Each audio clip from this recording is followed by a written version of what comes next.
The second book of Dove. The airlock hissed, and for the second time, the entrance opened. A lone dove waiting to be greeted by all of their community.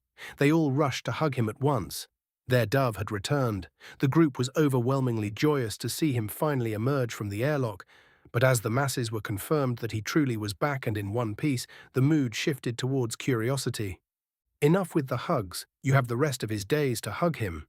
After he delivers God's message. Noah spoke from the doorway. The waters still cover the earth.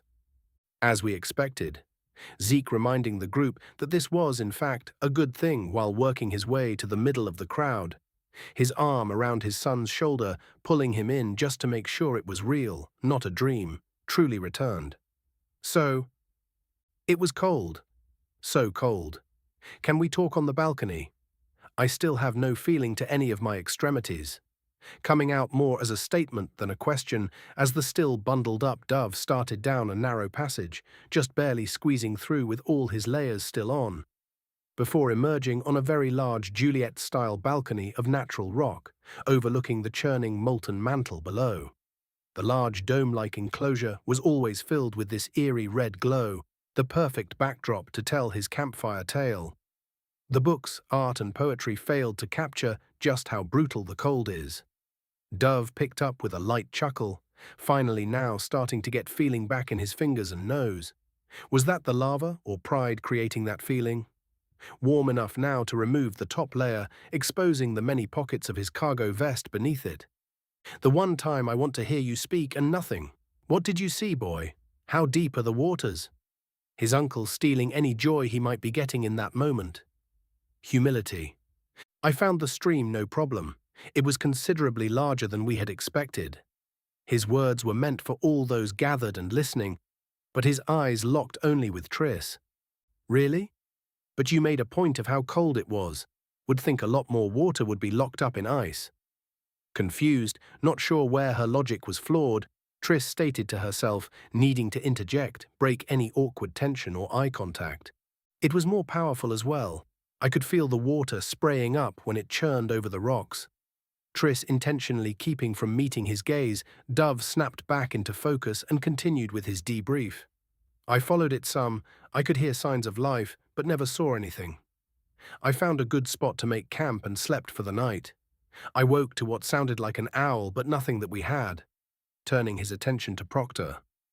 Did you make camp at the clearing? Proctor asked, perplexed. No, but I did make it there the next morning, and that's where I saw actual life. An audible gasp washed over the crowd. It was a doe. Saw her bathed in heavenly-made sunlight, drinking from the still water. The poet in him coming out, so hoping his softer side would catch Triss's eye. Realizing she was still avoiding his gaze, Dove turned back to Proctor, returning to just the stark details. I was able to get 3 meters from her. I sensed no fear.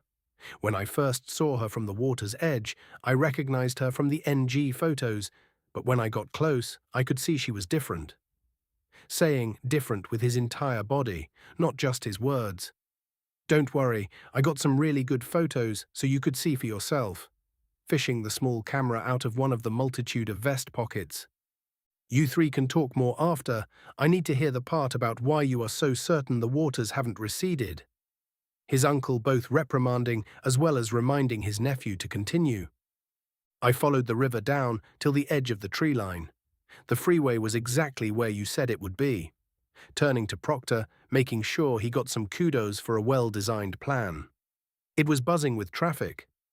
I didn't recognize the cars but could tell they were still cars. And yes, uncle, before you ask, I saw actual people in the cars, took photos of them as well. A fresh sense of confidence washing over him, reminding his uncle that he succeeded in his task. The dove not only returns, but returns with proof. Perfect. So we will wait the week and send Dove back out to confirm the waters have receded. Like God demands. Zeke summing up the events as finalized and moving forward. What if the waters haven't receded in a week? Noah insisted, clearly needing more before moving forward. Seeing as God commands what we do, and his command is to wait a week before resending the dove, that's what we will do. And what if the dove finds that the waters are still too deep after 7 days? That's not what God has instructed. But what if the older brother no longer asking his little brother, "I'll take action when God commands me," spoken more as a contract than a choice? Thank you for listening to Chapter 3 of the Book of the Dove. The outside world isn't dead, but can Noah and his community survive what's coming? If you are hooked and can't wait for next week's chapter, you can get the full novel right now on Amazon. Tap the link in the description below to grab your copy, and don't forget to like and subscribe to stay on this journey with us. See you next week.